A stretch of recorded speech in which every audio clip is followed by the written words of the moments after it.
Now we're rolling. Damage Plan MMA podcast. I'm Jason. As always, my co-host, the voice of MMA in Utah, Mr. Zack Partridge. We are back. Fighter spotlights. I love doing these fighter spotlights. We got a nice compliment that from our boy Garrett Kerman. He said that some of our fighter spotlights are some of the best interviews out there. That was really nice. Hey, we have a lot of fun doing them.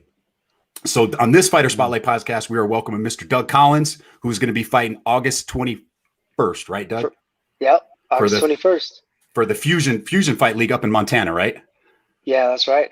So, Doug, if I'm not mistaken, are you part of the tournament they have going on up there?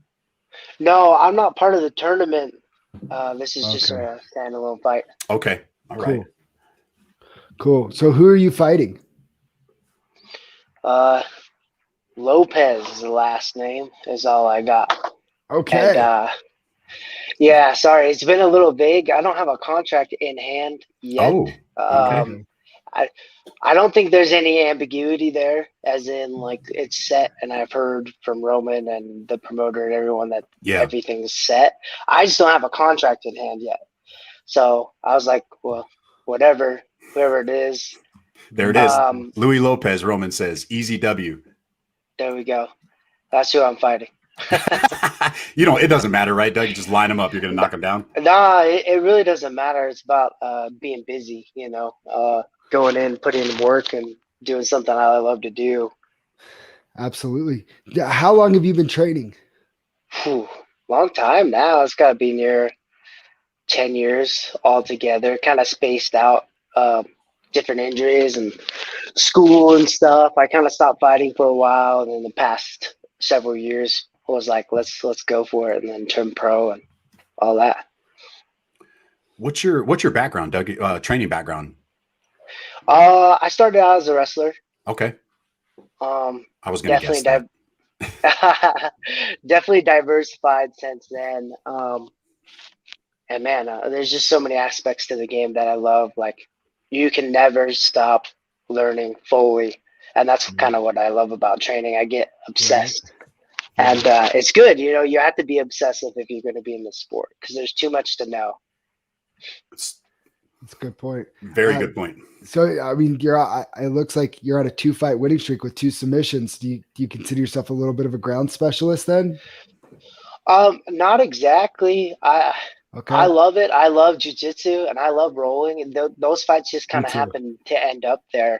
But that's the thing too. I don't think someone can afford to be selfish in this game, in the sense that if there's a finish there, whatever form of a finish there is, I think you got to take it. Yeah. And I think when guys get a little selfish, or they really start hunting for a knockout or whatever, is when they tend to get themselves in trouble. And it's just like, man, last fight I knocked my guy down with strikes, but then I saw an opportunity to grab the neck, so I did, and got to finish that way. So I think you gotta have that killer instinct, and whatever way that shows up for you, you gotta take it. Doug, where are you training out of? Team No Excuse. Oh, Team No Excuse. All right. Perfect. All right. Perfect. No excuses, baby. That's right. Is that our boy that just fought, William Dunkel? Yep. That's where William Dunkel's at. Yeah. Perfect. Yeah. Teammate, training partner. We train together all the time. Yeah. Tell Big Will we said what's up. He came on the podcast. He's been for sure. Yeah, we've had him on the podcast. Did you hear the podcast that he was on? Yeah, it was awesome. I was gonna say that was not the best. Probably that was probably one of our best podcasts. I gotta say, man, when you get two guys that are like opposite ends, but they're both going at each other, it's like, oh, this is great. Like, we're just gonna sit back and I was giggling like a little girl during the whole podcast. Yeah. No, it was so gold. I told them that I was gold, man. People are gonna eat that up. So they did too. So hard. He built that bad guy roll up, because during that fight, man, he had the whole arena booing him. I'm like, he's gonna get killed when walking out of that cage, man. Holy shit! It was a bit of hostile territory for sure. It was very hostile territory, but it was all in good fun, man. It was good. I'd love to see those two run it back, though. Yeah, that would be good. Hey, we'll talk about your fight now. Sorry. I was gonna say, so are you more of a fan or a fighter? Do you like watching like all the UFC fights and stuff too, or are you more just like focused on your fighting type stuff? I hear different opinions on it, and for me, it's always been pretty straightforward. I'm a huge fan of the sport, and Me I too. watch fights pretty much as I can. And mainly, I'm watching it as a fan, but I'm also watching techniques, looking for new things. Also, Absolutely. just kind of break down footage because you need to be able to have footage breakdown sessions with your coach and team and like look at what you're dealing with if you are taking it seriously. But I'm just a big of a fan of the sport as I am a participant. Me Nice. For too. sure. Me too. Absolutely. Is there a specific fighter, a couple fighters that you like to watch and pick stuff up from and be like, oh, I can use that in my fights. Yeah, I mean, it's hard to narrow it down to one. I mean, there's just so many fighters that I personally am a huge fan of, both personality wise and how they take care of business in the cage. Yeah. But one example I'll give more recently is Justin Gaethje. There Like, you go. of course, he lost by to Khabib, but who didn't? Yeah. Who And cares? It doesn't even matter. it doesn't matter. You're talking about the GOAT of the division. But also, I just like the adjustments he's made in the past several fights. Particularly came out with his Tony Ferguson fight and how Beautiful technical fight. he was. Yeah. And especially coming from his history was being a brawler. Yeah. And that's what he's billed at. And so to take a step off the gas pedal from a fighter perspective, that's really admirable to see in him. Because that takes a lot. You have your tendencies, the things that you want to do, patterns you repeat, and being a brawler is definitely one of them if you are that way. And so Yeah. the fact that he didn't do that in that fight, stay patient, pretty huge. Me and Jason talk about it all the time. Usman is like leveling up on a different level right now. And I said, we haven't even seen really Gaethje since him and Usman started training together. I'll bet you Gaethje's leveled up in a very similar way. And I'm like, that should be terrifying for the rest of the 155ers right now. Yeah. Like they just announced Gaethje and Chandler. And I'm like, it's hard to bet against Chandler, but I'm like, I think Gaethje's going to just be a better version of him just because of who he's training with. It's going to be crazy. Yeah. Well, I'll go ahead and make a prediction right now. There you go. Let's hear it. I was going to ask you. Yeah, let's get it. Yeah. So if I'm right, cool. If not, people can give me flack. My thing is this. Both of them have a lot of power. Yeah. But Gaethje has a better chin. So if someone's going to sleep, my prediction is that it's going to be Chandler. I like He's going to win by a TKO or KO. I have Gaethje by a second round TKO. I think the wrestling is going to kind of negate each other's. Don't you guys think or agree? Remember, Michael Chandler used to train with Usman too, right? Yeah.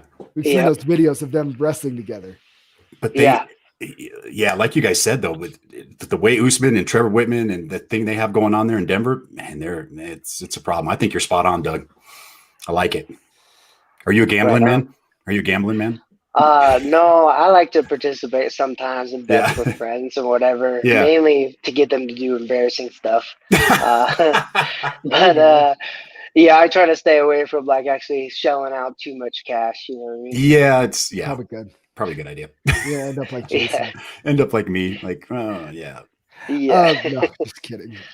Do you have any predictions for your fight that's coming up and what you think it's going to go like? Yeah, I think it's going to end in the first round. I think I'm going to get a KO, TKO. It might end up being a submission. Like I said, I'm not picky. You give me a neck, you give me an arm, I'm going to snap that shit, take it home with me. So, absolutely. But I'm predicting a first round KO or TKO. I like it. Damn, Zach, we couldn't do our new thing we wanted to try. We have a new segment. Most fighters will not give like a prediction. They're really humble about it. Yeah, they're like, whatever. And TKO ground and pound. I like it. And stuff. So Jason was meditating the other night and came up with a brilliant idea. Jason, you want to share the idea? So what we're going to have people do. So if you didn't pick, which you can still do this anyways. So if you don't pick the winner, how you're going to win the fight, you have to pick a wrestling move. A WWE, old school, new school, your favorite wrestler, you have to pick their finishing move of how you're going to end the fight. So, Doug, who's your favorite wrestler? Man, I mean, we got to go. I don't know if there's any wrestling fans that listen to your podcast, so I don't want to offend anybody. We're wrestling but fans. I don't really watch it, But when I was a kid, like I would watch, and I think that was kind of like the golden era of wrestling. Oh yeah. So WWF, right? Yeah. So we're on the same way. Or even like early day WWE, like when it just switched, it was still pretty gold. I always liked Brock Lesnar's F5. I was like that. There it is. It was so cool. F5 connecting. I F5 my 9-year-old in the swimming pool all the time. Sure, he loves it. See, I'm a little older, so I go back old school. Randy Savage, jump off the top rope, elbow. Oh, there you go. Yep. Next time Zack and I train, that's what he's getting. That's what you do. I might stone cold stunner you, dude. There we go. So, Doug, one more question. You told us how you're going to end the fight. What's long term? What's the goal long term after this fight? Are you going to try to get another one this year? What's the long term? Obviously, we're not looking past this one. Roman is, but we're not. Yeah. After this, assuming no injuries or anything like that, I want to get another one in before the year ends, and then have a really active 2022 and perfect. Fight my way up is the plan. So love it, man. Do you have any sponsors you want to give a shout out to? Anybody you want to give a shout out to? Just shout out to my team, my coach, Johnny Perez. They're pretty awesome. And then also to Roman, who's been doing such a good job putting in work for me and representing me really well. Sponsors are coming. I haven't finished those conversations yet. So mainly those people and all my teammates too, like grinding with me every day. So get it. Roger that, man. Doug, thanks for joining us, man. Good luck on your fight. I'm sure we'll be watching because we watch them all. So, yeah, good luck on the 21st. I appreciate it. All right, have a good one. Thanks, man. See ya. All right, we